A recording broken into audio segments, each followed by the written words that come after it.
Hey guys, how are you doing today? This is Stephanie Graham, CEO and founder of the Keepsake Business Academy.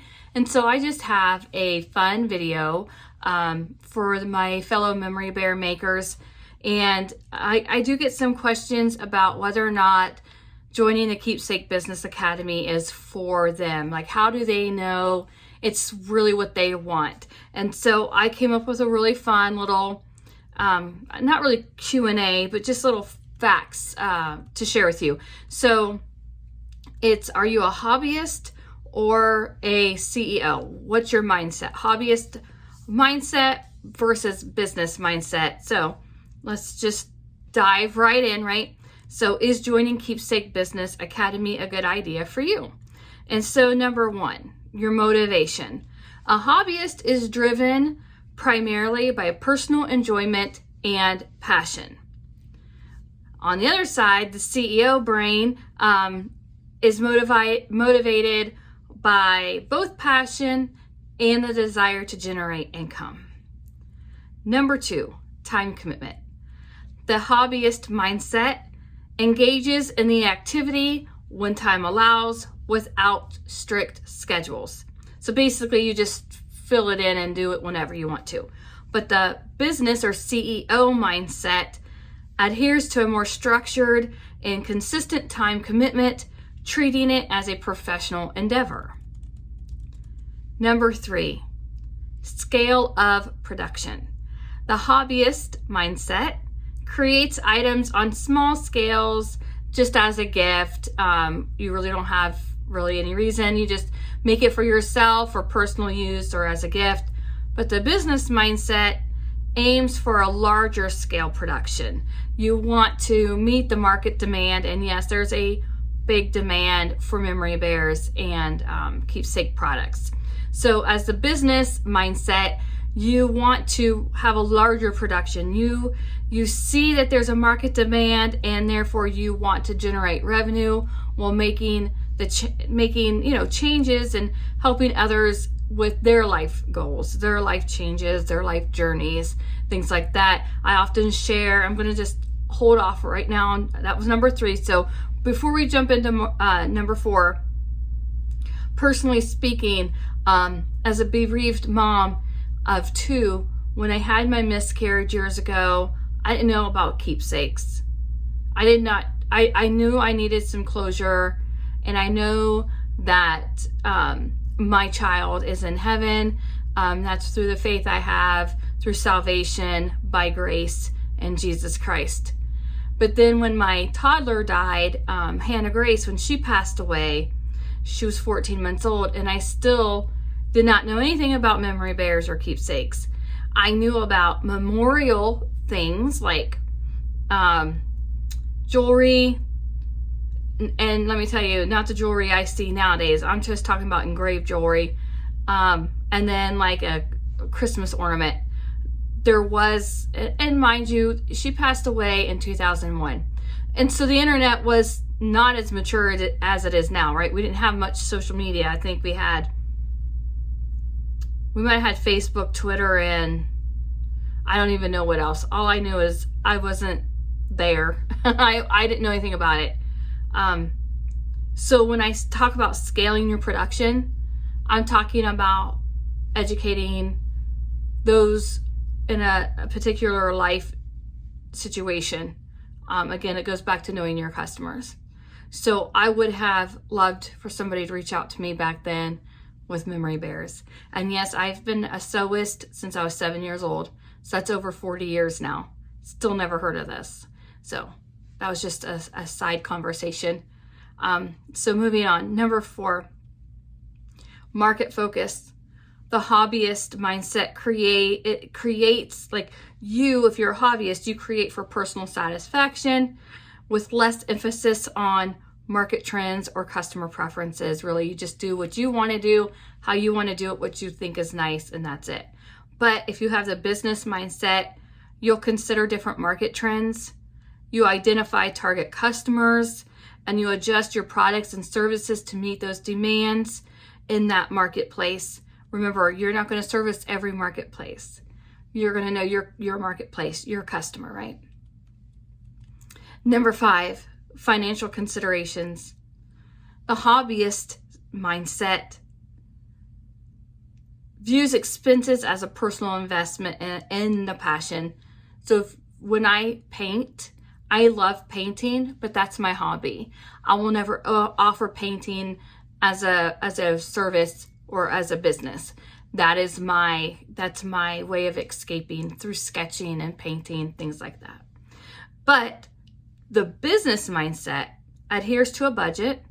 You consider pricing strategies, and you focus on profitability and passion. I have to add "and passion" with this company, or if you choose to make your business a company. Number 6 is your marketing and branding. It's a big one, right? So the hobbyist, you don't really do much marketing efforts. You don't pay for ads. You don't reach out to your community. You just kind of say, "Oh, look, I made this for so-and-so. Isn't it cute?" That kind of thing. You just keep it in a small circle, and you just kind of keep it to yourself. But if you're the business mindset, you are developing a brand identity, you implement marketing strategies, and you seek to expand your customer base. And again, we talk way in depth in the Keepsake Business Academy with that. Number 7, legal and administrative tasks. Listen, those aren't always fun. So you can always hire somebody to take care of that, right? But if you're the hobbyist, you overlook, legal considerations, tax things. You just probably don't even bother much about that. But if you're the business mindset, you are addressing legal aspects and issues such as permits and license and taxes and intellectual property. You want to operate as a legitimate business owner. You're not playing it small anymore. All right. Number 8 is customer interaction. So the hobbyist, you limit your interaction. You are primarily in your own comfort zone. I like to say comfort zone. Your personal circles. You know what you like, and that's just where you stay. You don't care about reaching out or anything like that. Not expanding your circle of influence, I should say.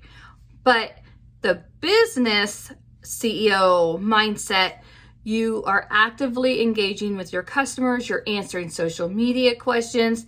You gather the feedback, good or positive or negative, good, bad, it doesn't matter. You collect it all. You don't internalize it all. Remember, we talked about that. But you do collect it, and you do listen. You're actively listening to what's going on. And then you prioritize your customer satisfaction. You want satisfied customers 100% of the time. Does that happen all the time? No. I mean, some people just are not pleased. But moving on, number 9 is your networking. You're the hobbyist. You really do just limit your networking. You usually stay within the hobby communities. Like, there's easily thousands of Facebook hobby communities, and you just kind of hang out with them. You're really not there for any other reason but, to just hang out with each other. And another thing I noticed with my students is they're probing for business questions, and they are not going to get that in these hobby groups. I just want to forewarn you of that. A hobby group is literally just a hobby group. But if you have the business mindset, you actively are seeking networking opportunities. You're actively trying to collaborate with businesses that are related but not a competitor. You are always exploring partnerships, and we could go on and on and on about that, but I think you get the gist of that one. Number 10, and finally, last but not least, your long-term vision. The hobbyist mindset enjoys the activity without necessarily considering long-term growth or sustainability of it. You just, if you make a couple dollars here or there, that's fine. You don't really have a goal in mind. You're not actively seeking to meet a goal. And then the business mindset is you have a strategic vision for growth. You want to have a sustainability, and potential expansion. You know, with sustainability, you want to never go backwards, always going forward, always growing. So I hope this was just a really fun, quick video for you. Do you have the hobby mindset, or do you want to be that CEO where you are making a big difference in the lives of others while also making a change in your life, like a positive happening in your life? I have students that are trying to replace their 9-to-5. I have some students that are trying to supplement their income. And then I have some students that are not really ready to get rid of the 9-to-5, but they definitely have put on that business mindset, and this will be a flourishing business before the end of 2024. So I hope that this helps you decide, you know, if you are happy with being a hobbyist.